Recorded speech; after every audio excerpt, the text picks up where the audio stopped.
好，大家好，歡迎收睇潘記電視廣播啊！咁啊，今日係旅遊問什麼星期五晚啊！咁啊，又請到阿三米上嚟啦，做呢個節目嘅。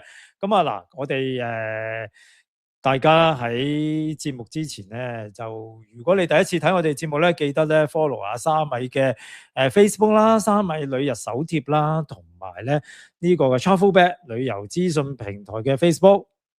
當然唔記得 subscribe 埋我哋兩個嘅 channel 啦，因為咧我哋都係分開上下半場嘅，係足本播放就而家 live 嘅，咁啊之後咧我哋就會將旅遊嗰 part 點樣玩嗰 part 咧就會變翻喺三米嗰度嘅，係啦。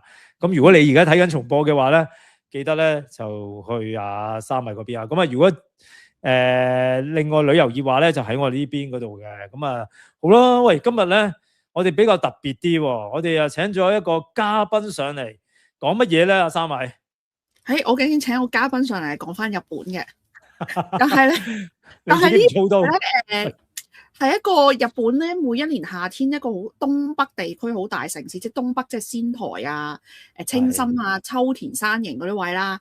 咁咧就係一個好大型嘅祭典，但係其實我從來都冇去過，好想去冇去過。但係而家我請呢個人咧，佢就有去過，佢直情有落埋場去參加個祭典，佢又會跳過個祭典嘅。跳埋添啊！原來佢跳埋啊，係啊，咁叻啊，咁犀利啊！我都想參與啊，同啲靚女姐姐一齊啊，妹妹一齊。呢個都係靚女姐姐。喂，好啊！其實我都想參加呢啲夏祭嘅所謂嘅，咁樣哇，我覺得好浪漫啦。跟住放下煙花啊，咁樣睇下新海誠嗰啲動畫電影啊，好多呢啲夏祭噶嘛，喺度跳舞啊。睇動畫咧，感受唔到啲天氣嘅。你去參好熱啊嘛！應該你問下我哋個嘉賓 Samantha 咧，佢最後個 comment 係咩？因為我嗰陣時問佢話，我跳到底褲都濕埋，因為真係好熱啊！呢個時候嘅日本其實真係好熱嘅。咁啊，呢個水魔祭都就嚟到啦，下個禮拜係啦。係啦，睇啊睇好浪漫啦。咁啊，我哋今日咧就事不宜遲啊，而家邀請阿 Samantha 出嚟啦噃。喂 ，Hello， 大家好 ，Hello， 你哋好啊，係啊，就係俾你咁樣都講埋，真係熱到呢個濕到透晒嘅，係啊，係啊，好似我舊年去睇花火大會都係咁，係，即係滴晒汗，成身都出晒汗，然後個天氣又非常之焗。咁但係你又覺得值得嘅，去完之後，咁我覺得即係真係人生係應該真係要去一次呢啲咁嘅祭典嘅，因為你真係好多嘢喺現場咧睇到嘅嘢都真係好唔一樣咯，係啦。因為我睇呢啲祭啊嗰啲，通常都係睇漫畫嘅新海誠嗰啲電影，咁啊即係好浪漫噶嘛，三葉咁樣，哇真係幾浪漫咁啊！跟住，哇咁啊，其實我都。即係對呢啲祭典咧都有個憧憬嘅，咁啊事不宜遲啊，介紹下啦。你今日咧係介紹一個叫做青森睡魔祭喎，係嘛？係啊，咁其實就好似頭先三米講啦，咁其實咧就喺嚟緊下個星期開始咧，就已經開始呢個叫做青森嘅睡魔祭啦。咁其實呢個睡魔祭咧，即係一個日本東北嘅3大嘅祭典啦，亦都係真係好值得去。咁因為其實佢由8月2號開始，就喺唔同嘅地區入邊咧，就有唔同嘅祭典嘅。咁我就有咁嘅機會啦，就啱啱好就去咗3個嘅祭典。咁其實都係非常之好震撼。咁現場都係一個非常之好嘅氣氛嘅喎。咁或者我哋都可以而家見到呢個熒光幕啦，咁其實就啱好係呢個叫做呢個青森嘅祭典啦，咁就係一個青森睡魔祭嚟嘅。咁我哋可以去下一版啦，係啦。好啊，好。咁要講個祭係啦，咁我知道咧，三米好強嘅就係呢個交通攻略。咁我咧都首先咧由呢個三米幫我哋做呢個引言，點樣可以去青森啊？我好似考試，你考翻我轉頭咁嘅你，咁你有好多攻略喺個袋入邊噶嘛，係咪先？做埋主持啊，而家幫我介紹埋，好，繼續講。佢一考翻我轉頭嗱，而家大家咧，如果要去青森咧，其實真係非常之簡單啦。第一個方法咧就係喺東京咧係可以坐新幹線直接去到青森嘅。咁啊，大家睇到個畫面嘅右上角已經有張圖啦。咁咧，其實而家香港咧就已經有直航飛仙台啦。仲聽聞而家嗰間航空公司好似加班機嘅，不過加班機係冬天。咁但係 anyway 係有直航機去到仙台，仙台咧都可以坐翻呢個新幹線直接到呢個青森嘅。咁但係咧依家咧會喺個新青森站要轉一轉車，因為佢係新幹線。咁所以咧去青森咧，我覺得係好方便，因為咧嗰個睡魔祭咧嗰個其中一個會場咧，其實就喺青森站啊，行5至10分鐘就到㗎。咁絕對係冇困難嘅去呢個青森。係，咁樣。有冇補充啊？係啦，喂，頭先個方法都係一個好方法，仲有其實都可以坐呢個即係日本航空啦。其實佢都有內陸機可以過去，咁就所以睇下即係 depends on 你想用邊一個方法咯。咁即係其實無論係新幹線啊，又或者係頭先話去到仙台，咁其實2個方法、3個方法都可以去到嘅。係啦。咁我啱啱即係我知道啦，青森就喺東北邊啦。咁其實會唔會夏天？雖然話你啱啱話好熱啦，其實會唔會夜晚都會比較涼啲咧？即係涼翻少少咧，冇咁熱。因為我以前去北海道，其實所謂夏天其實都好凍噶嘛。咁青森呢啲地方會唔會其實唔係東京嗰啲想象中咁熱咧？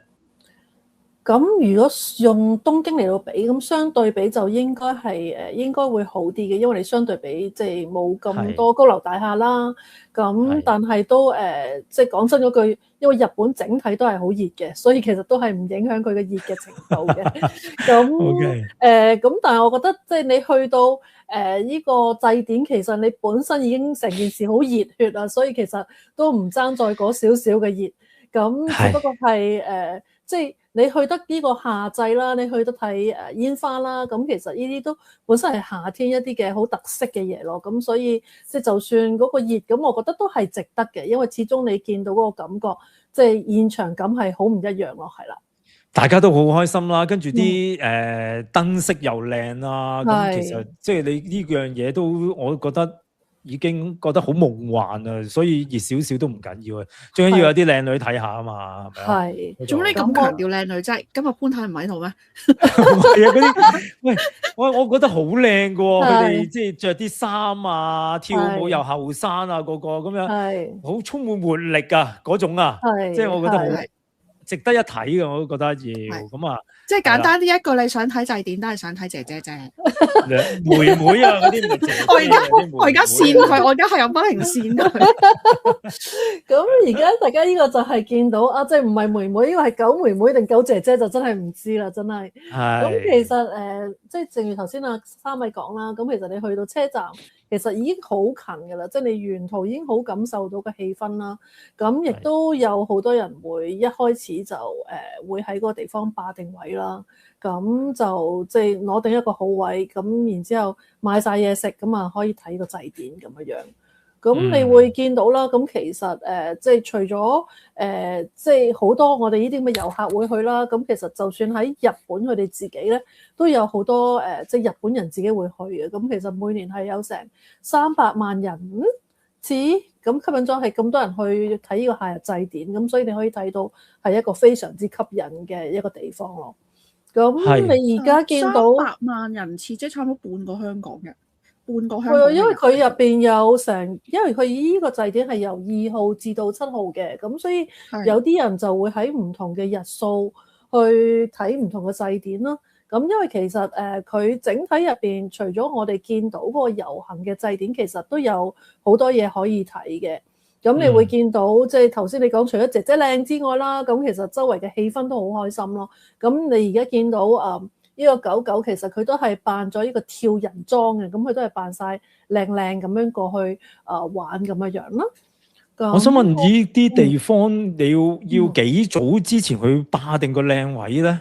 會唔會有啲地方特別要多人啊？跟住定係成條街其實好易啫，唔使點樣霸位啊咁樣噶？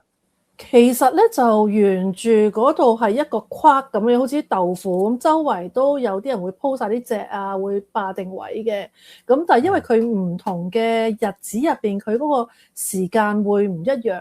咁其實我自己嘅經驗啦，咁其實有啲人會坐喺度睇，咁我自己又會好中意即係周圍捐窿捐罅去睇唔同嘅地方，咁又唔同嘅氣氛咯。咁係啦，咁所以其實我覺得你固定喺嗰個位睇係一個特色，咁亦都可以周圍喺後邊撩唔同嘅位去睇，亦都係另外一個特色咯。咁或者我哋亦都可以去埋下一版先嘅。好啊，睇下啊，呢個靚啊，係啦，呢啲壯觀啊。係啦，咁其實咧，即係頭先就講話係呢個夜晚會有祭典啦，或者有啲時間，譬如如果2號咁樣樣啦，咁佢就會係7點鐘，2、3號就會7點鐘開始啦。咁4、5、6就會係6點零，差唔多7點鐘開始。咁但係每日咧就會有唔同嘅呢個睡魔燈籠喺度遊行嘅。咁其實當你晏晝去霸咗位之餘，咁其實你仲有時間噶嘛。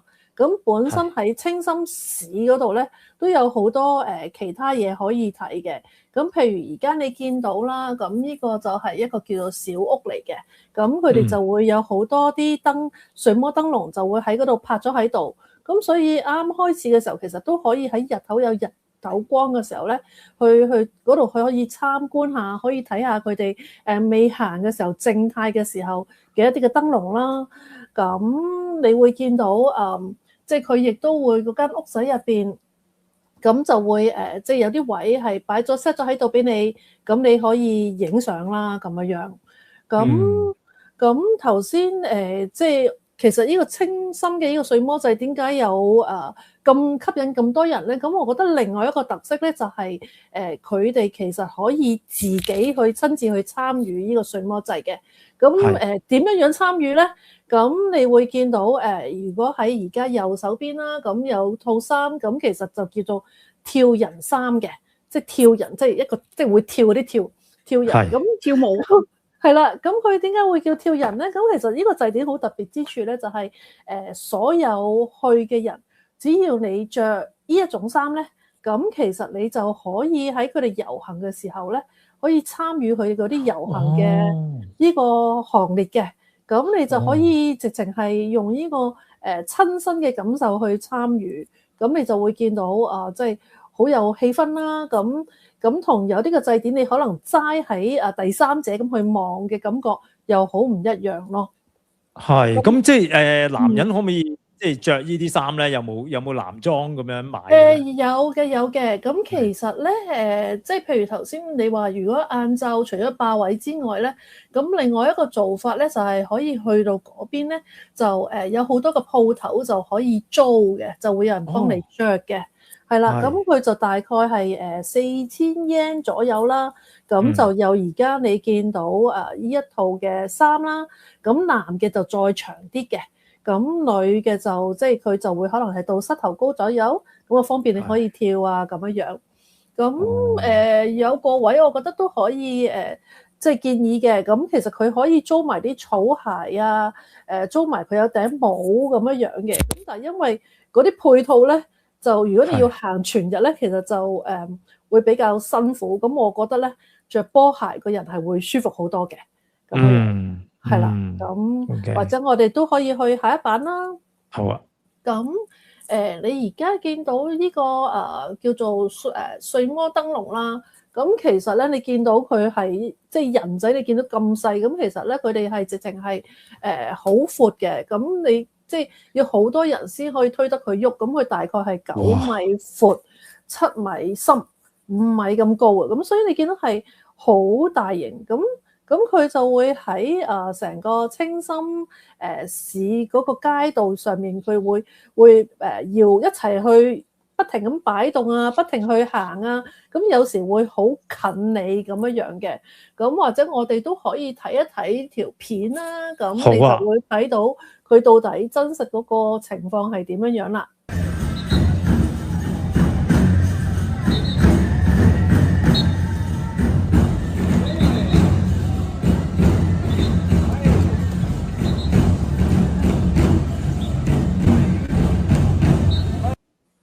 勁啊！係啊，咁佢有時咧，佢哋會好特登咧，去好控近大家啲行人嗰邊，咁等大家好有呢個叫做壓迫感咁樣嘅感覺嘅。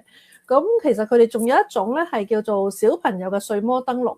咁咁所以咧，係有時你就會見到有啲大燈籠啦，有啲細燈籠啦，咁就即係大家有啲小即係細個啲嘅又會走去拉啊，咁佢哋又會一邊喺度拉嘅時候，咁又會有人吹下短笛啊，有太鼓啊，咁有啲伴樂咁樣樣嘅。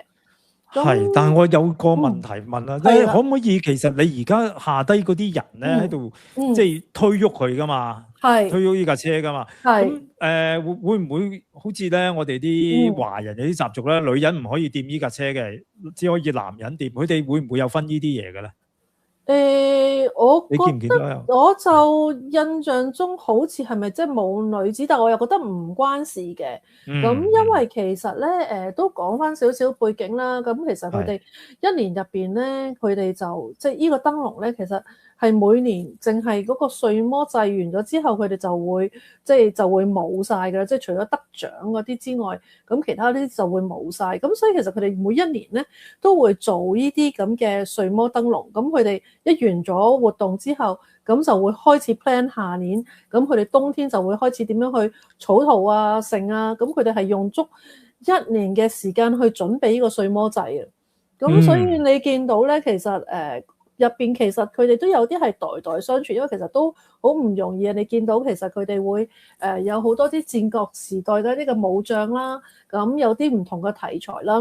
咁佢哋每年咧係會先畫嗰啲圖啦，咁然之後就開始慢慢去裝嵌啊，咁又裝下啲燈啊，有即係喺入邊你就會見到好多啲燈或者支撐佢成件事。咁，與其我覺得女子參唔參與到，我反而覺得係嗰個力度問題，因為真係好重啊呢件事。咁所以其實佢哋嗰個遊行咧係全長咧係3.1公里。咁所以你見到其實係佢哋亦都有啲女師傅去做呢個睡魔燈籠，咁所以應該係唔關男定女事，咁但係反而係個力度問題咯。咁樣咯，係，但係我想問咧，睡魔喺青森啊，呢樣係好重要嘅，係咪神？抑或係啲偶像咧？即係點解係要係睡魔咧？咁其實佢哋有個典故嘅，咁就話即係當年咧，其實以前咧即係喺七夕典即係祭典入邊轉過嚟嘅，咁就話可以驅走喺夏天驅走啲眼瞓啊咁樣樣。咁嘅一個儀式，等個人冇咁煩啊！係啦，係啦。咁香港其實都要喎，好多大公仔。香港會中暑咯，搞呢啲嘢。係啦，咁但係要啊，睡魔啊嘛，好多人睡魔急 call 噶嘛，係咯，一急 call 就即刻並磅咁樣樣啊，係嘛？係啊，咁所以其實我覺得即係我哋頭先就見到就會係即係喺個遊行嘅行列入邊睇佢哋啦。咁但係其實另外一方面就係你都可以頭先着嗰個叫做跳人衫，咁就着完之後咧就可以參與佢哋嗰個嘅祭典啦。咁我哋都可以睇一睇另外一條片啦，或者係啦。睇下嗰條片就係班人跳舞啦，等陣啊，好 sorry 啊，咁啊，好呢條片係咪呢條片咧？好，嚟過。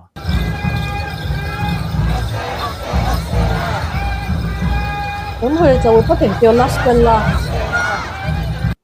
哇，幾有活力啊！係啦，咁呢個就係即係其他啲途人去參觀㗎啦。咁但係如果真係佢哋自己本地人咧，即係因為佢哋嗰陣時都有嚟香港去做即係呢個promotion 啦，你就會見到其實佢哋係真係好跳嘅。咁就係頭先一陣間我哋可以睇個直島啦。咁佢哋真係跳嘅時候咧，就會係另一個片啦。係好。見唔見到？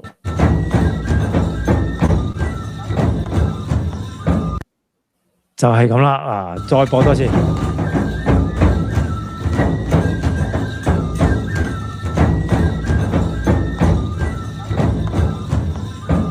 好落力咁跳喎，冇係啊，唔係 hea 跳嘅喎。講真嗰句，有跟過佢哋跳啊，但係我即係實際上嚟講，我個體力就唔係好似大家咁好，即係一邊跳一邊喘晒氣，加上熱熱地啊，真係非常之熱咁樣樣啦。咁所以其實我覺得即係你除咗可以喺即係嗰個日子入邊去感受下嗰個氣氛，咁其實咧就仲有一樣嘢，我覺得都可以注意嘅。咁因為佢由2號至7號成個祭典噶嘛，咁其實咧，佢每一晚入邊會有唔同嘅水魔燈籠啦，會去即係大概係有啲時候20台啦，有啲係25台啦。咁但係佢喺最嬲尾嗰一日咧，就會係日頭去即係有呢個水魔祭嘅。咁所以其實譬如如果你喺呢個6號或者7號去睇啦，咁6號就可以睇夜晚啦。咁7號睇日頭之餘咧，咁佢哋咧喺最後嗰段嘅時間就夜晚大概係7點15分之後咧，就喺海邊。咁佢哋咧就會將嗰啲得獎嘅一啲嘅叫做睡魔燈籠咧，就會喺海上邊去表演嘅。咁係啦，咁所以你會見到喺嗰個環境入邊咧，你就會見到有好多嘅一啲嘅海上，即係會有啲嘅燈籠喺度即係遊行啊，咁又可以睇埋煙花。咁或者我哋都可以再睇一睇即係個 PowerPoint 先，係啦。好。係啦，咁喺呢一個嘅時候，你見到即係有呢個全部都係夜晚啦。咁然之後你再睇翻嘅時候，其實喺周圍嘅環境入邊，其實你入到清心市入邊咧，可以再去下一個嘅。再下一個，呢個就片跳人，咁再下一個。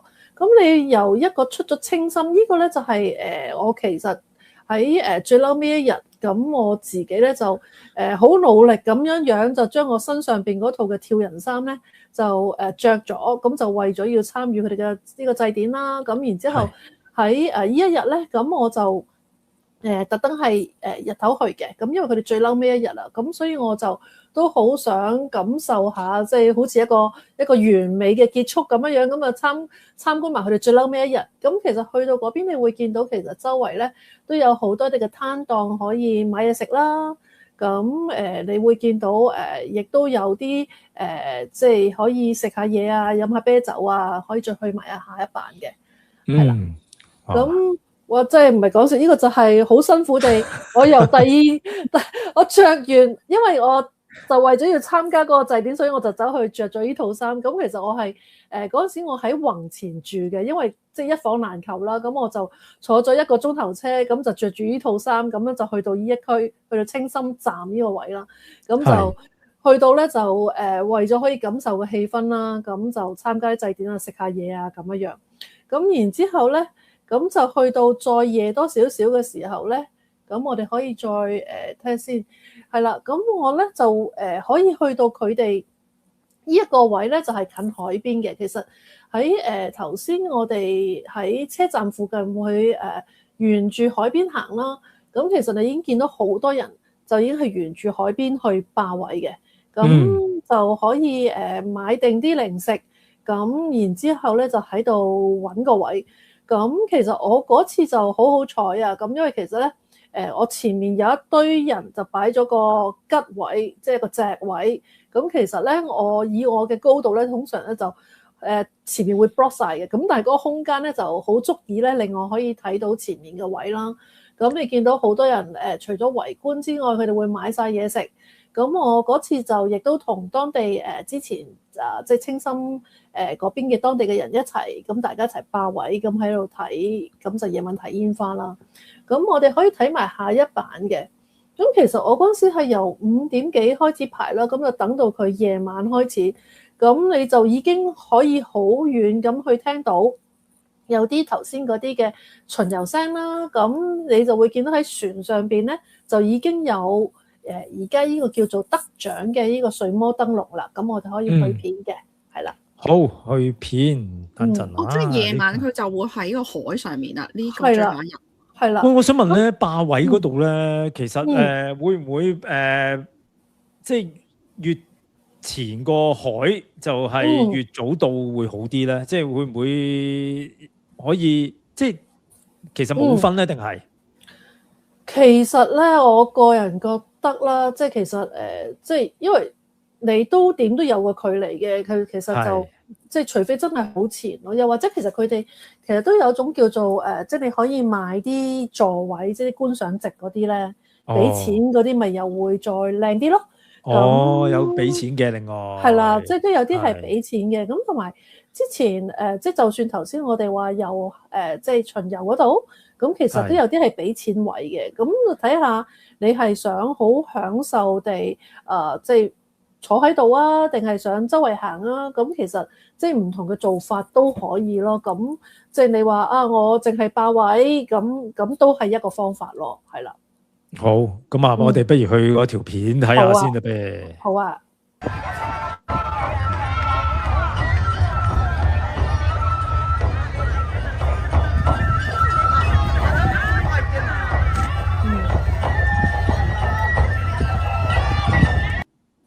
好，係啦，咁其實即係假設你之前嗰幾日睇唔到，咁其實即係呢個都係另外一種氣氛啦。咁再加上咧，其實咧即係如果再下一條片嘅時候咧，其實佢就會放埋煙花嘅。咁所以如果你近嘅話咧，最靚嘅 shot 就係你影到個船喺度行緊，跟住就加埋煙花。放煙花。係啦，咁嗰個係一個最 perfect 嘅，即係一個完美嘅句號啦。咁但係我就因為我嘅高度啦，或者同埋我個位置，咁其實我就係分開影嘅。咁我就煙花話煙花，咁就呢個遊呢個海上巡遊就海上巡遊咁咯。係啦。但係我想問下，你影呢個嘢嗰時可唔可以動腳架咁樣影咧？唔可以嘅。日本所有花火大會同埋呢啲祭典咧，講到明唔可以動腳架嘅。哇！咁你點影煙花咧？好難喎，冇腳架又點搞啊？你喺嗱，聽講咧，有啲人偷雞咧，就將個腳架咧就放到最低，即係個腳架唔好令到佢遮住人。咁咧有啲都唔會話你嘅，但係其實基本上都講到明唔準用腳架。哦，上次有個香港嘅 KOL 就企高嚟睇添喎，跟住俾人鬧到死喎，都唔得啦！呢啲應該係嘛？梗係唔得啦，梗係唔得啦。係咯，佢仲要企喺前排啊！公德心嚟嘅，即係佢又唔會話有個標示話你唔準企度睇，但係日本人就會好識做嘅，即係我喺前排嗰啲會自動自己坐低晒，咁就得翻最後嗰排會企喺度睇咯。係 ，OK，咁係咪睇咗煙花先啊？我哋係啦，跟住我哋可以睇埋煙花啦。好，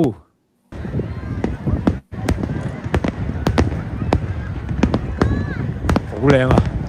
係，咁你見到就算我嗰個距離，其實都會影到嘅，其實都係。係，我再播多次啊！哇，好靚啊，真係。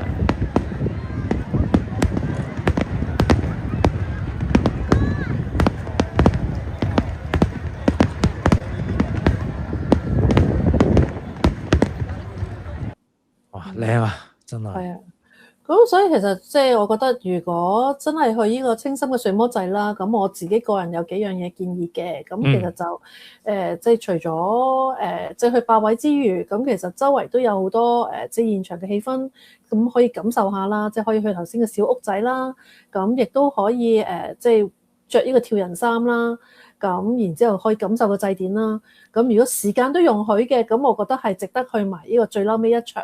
咁即係你件事就會覺得好完整啦，咁樣咯。係啦。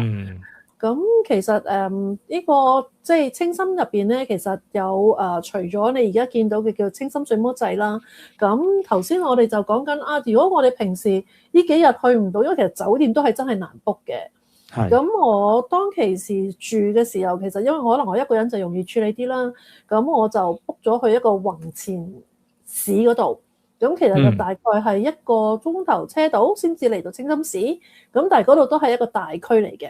咁譬如假設你真係睇唔到個睡魔祭嘅話，咁就好似而家頭先你熒光幕出現嗰個位，咁其實咧都係一個可以睇到睡魔燈籠嘅地方嘅。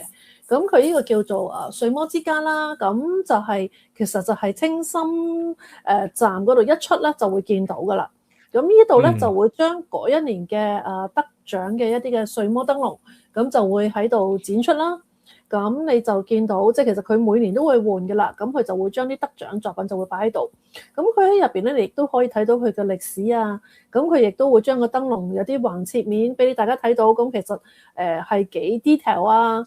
咁你亦都可以喺嗰度影相扮下推架睡魔燈籠車啊咁樣樣啊，咁樣嘅幾好玩喎，好似即係博物館咁嘅咯，類似。係啊係啊，咁就變咗你如果假設真係喺呢個睡魔祭入邊，你即係逼唔到或者買唔到飛，或者去唔到，咁其實就喺其餘嘅時間入邊就可以喺度睇到呢個睡魔燈籠咁樣樣咯。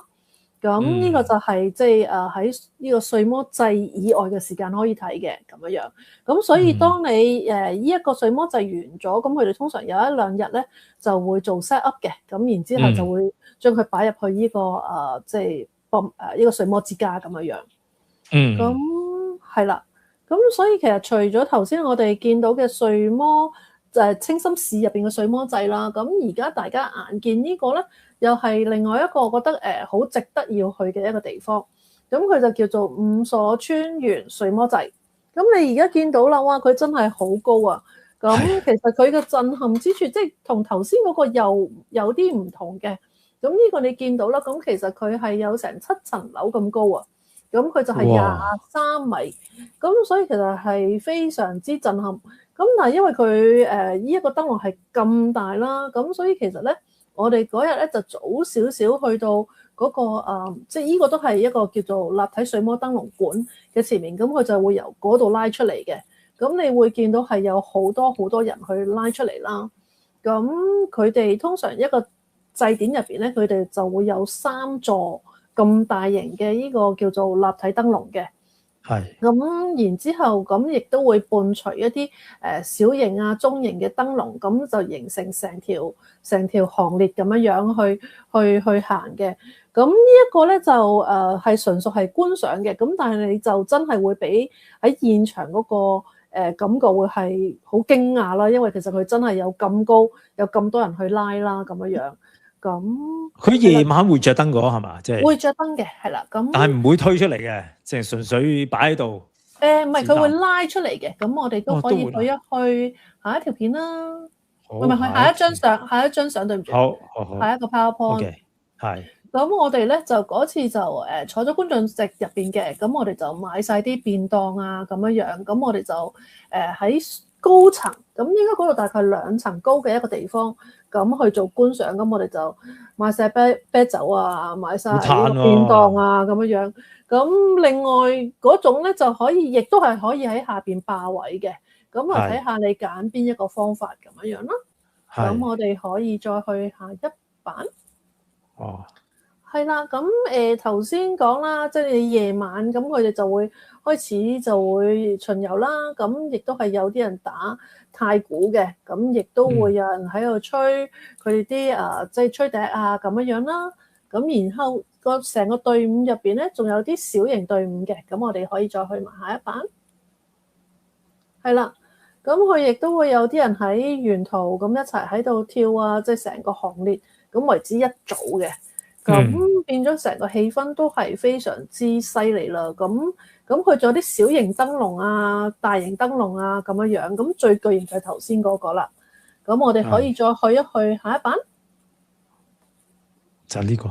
係啦，就係呢個啦。咁所以呢度咧，你會見到係我估啊，即係我目測啦，即係我冇走去數人仔啦。我覺得應該都有成40人、50人，因為佢真係好高啊。其實我估你點樣去拉呢個燈籠，即係等大家個力度可以平均嗰樣嘢都好唔容易咯，應該係。勁啊！但係佢下邊係冇機械、冇摩打推動嘅，全人力嘅。我見就全人力，但係咪會有輔助咧？應該就我見應該係全人力嘅，應該係。勁啊！真係啲壯丁啊，全部都。佢有輔助，可能都只不過係下面加碌嘅啫。碌咯，係咯，係啊。你都要人手推得喐佢先至係一個係啊，係啊，非常之係啊。咁所以你見到係好犀利，佢呢度係有成19噸啊！哇！係啊，咁所以係真係需要大隻佬啦，咁樣。咁我哋可以一齊睇下一條片。好，咁應該係啦。咁你就可以喺現場入邊感受到到底佢哋點樣去玩啦。好。哇！真係好勁喎！而家睇就 feel 到佢好高啦。係啊，睇片好勁㗎。哇！呢啲真係要去現場睇先，感受到個震撼啊！係啊，因咁所以其實因為佢呢啲祭典其實全部都喺唔同嘅日子嘅，而家呢一個咧就係8月4號至到8號嘅。咁所以如果譬如頭先嗰個就係2號至到7號啦，咁呢個4號至8號啦。咁所以其實如果我覺得有機會嚟到清心睇祭典，咁我覺得即係可以真係連埋呢個一齊去睇咯。咁因為其實你真係去到嘅時候，你先至會感受到嗰個氣氛啦。咁頭先話濕到透，咁亦都係咁嘅原因啦。即係你都即係咁，但係你成個氣氛其實你係好開心，其實你都唔會理佢到底係咪濕噶啦。即係你淨係覺得哇好震撼啊咁樣咯。咁我所以不停喺度飲啤咯，就係啦。哇！呢啲好難忘，我諗咧我都唔知點樣啊。我去到究竟直播好啊，抑或影相好咧，兩樣都好重要啊。對我嚟講呢個 moment， 哇咁震撼啊！嗰架車係啊，幾勁啊！咁所以其實我唔會去做直播咯，咁我會好 enjoy 嗰個場合咯。係啊，總之我拍定啲片嘅啫，但係就唔會直播啦。定我三樣都想做，我想做直播，想拍片，再加影相啊，同一時間做。你生多兩對手俾你 OK 啊，或者去多2年啊，咁樣。係啊。咁所以呢個祭典亦都係啦。咁其實如果假設，因為其實都係即係其實我諗喺日本，你每一個祭典都係好多人去嘅。咁所以可能都係有時如果假設真係去唔到呢個祭典，咁其實佢都一樣會有一個即係呢個叫睡魔嘅呢個立體燈籠館啦。咁亦都可以去埋去參觀嘅。咁我哋可以去埋下一張相。下一張相，好似就係呢一張。睇先，等陣啊 ，sorry 啊。下一張，呢個係片嚟嘅，咁我哋跟住冇咯喎，跟住冇咁多。哦，唔緊要。咁其實咧就係頭先我哋見到入口嗰個位啦，咁唔緊要嘅。咁其實咧就係話喺嗰個睡魔嗰個頭先嗰個就係立體睡魔燈籠館嚟嘅。咁如果假設你唔喺呢個祭典入邊去嘅話，咁其實一樣可以嚟呢度參觀。咁其實佢就會有一個螺旋形嘅樓梯啦。咁你可以好近距離到去睇呢個燈籠啦。咁亦都可以睇到更加多嘅 detail 咁樣咯，係啦。係 ，OK，好，好啦。咁啊，係三位係。我冇嘢補充啦。好啦，冇嘢補充咁樣。咁我提大家啦，真係想去睇咧。以我嘅經驗，所以我睇唔成咧，係因為我係成日都好問先去揾酒店。因為頭先 Samantha 都有講啦，就係佢都要住到去宏前啦。我上次就揾到去8戶先有房啦。咁其實基本上大家都係早3個月咧已經 book 定酒店，即係機票。你香港飛過去機票咧，你可以真係唔使咁早 book 住嘅。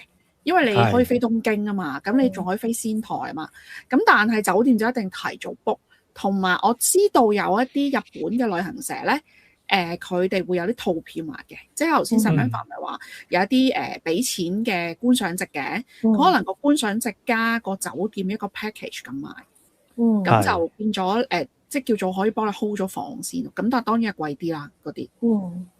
咁仲有其實有啲人都有問啊，即係其實之前啲人問啦，到底我自駕遊去又得唔得咧咁樣？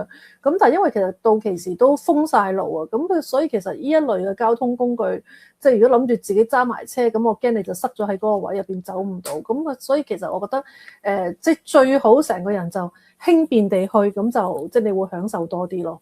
即係就算係啦，公共交通工具，同埋個會場好近個火車站嘅，所以基本上一出火車站行5分鐘已經見到佢啦。係咯，咁同埋因為你其實沿途都有其他嘢可以睇，咁所以我覺得可以早少少去。咁因為就算你頭先喺清心站，其實而家譬如有 A Factory 啊，咁或者周圍都有一啲嘅新嘅商場，咁都好值得可以早少少過去，然之後感受埋其他嘅氣氛咁樣咯。係啦，阿 May 蘇問咧，嗰個日子係咪每年都係固定嗰個日子咧？係啊，固定嘅，個日子係固定嘅。係咁啊，即係唔會好似我哋華人嘅計農曆啊，年年都唔同嘅啲日子咁樣。咁就唔會係啦。但係清心睡魔祭啫，有啲祭典係真係年年都唔同日子嘅。佢可能咩每年8月第3個禮拜六可能係要咁樣，咁所以就年年都唔同日子啦。咁但係清心睡魔祭就冇嘅。即係定咗係嗰幾日就幾日㗎。係啦。好，咁啊，另外 Daniel Chan 話會唔會落雨會好啲啊？即係涼啲咧，或者係你個人冇咁橫掂都要濕晒，其實落雨會唔會好啲啊？其實如果既然都濕晒嘅話，其實我覺得不如就咁乾啲會好啲啦，係咪？係啊，咁因為你因為好危險啊！你仲要跳舞咧，係啊，因為其實你落雨咁，可能佢會笠住咗，咁或者其實佢都唔建議你，即係其實官網入邊都有建議大家係即係着雨褸啦，因為你一拎遮你就會遮咗其他人啦。咁始終你落雨你就唔方便，咁所以其實落雨都唔會好啲噶啦。其實都係一樣咁熱嘅。係咯，影相啊嗰啲都唔係，係咯，係啊，都唔係咁好咯，係咯咁樣。喂，咁啊，今日真係好開心啊！Samantha 介紹呢個清心睡魔祭啊，我又真係有撩起我想去啊！真係下年啦，而家8月啦，買唔切機票噶啦。係下個星期就開始啦，所以就應該買唔切啦。係啊，咁樣如果有有方法嘅，住仙台咯，你唔介意火車時間嘅話。係嘛？住仙台喺新幹線上啫嘛。咁但係因為同一段時間，其實就算即係喺東北入邊都有其他祭典啊。仲有七夕祭，但係七夕祭係七夕祭，但係七夕祭係靜態噶嘛，佢唔係固定得嗰幾日噶嘛。係咁，即係總之都因為東北入邊都有幾個祭典，咁所以可能我覺得都係 plan 定少少就會好啲啦，咁樣樣係啦。好啦，咁啊，今日啊，多謝阿 Samantha 上嚟啊，同我哋做節目。咁啊，我哋即係今日唔該晒你。咁啊，下次我哋有咩即係揾人頂間，我哋就揾你啦。揾人頂間，我唔想準備就揾你，因為佢除咗清心，仲有其他地方都好熟嘅喺日本。唔好咁講，係咁啊，要多啲上嚟傾下偈啊！今日幾開心啊，聽得。多謝大家，多謝大家。好。咁麻煩你先，咁多謝你啊！咁我哋繼續呢個講下時事嘅。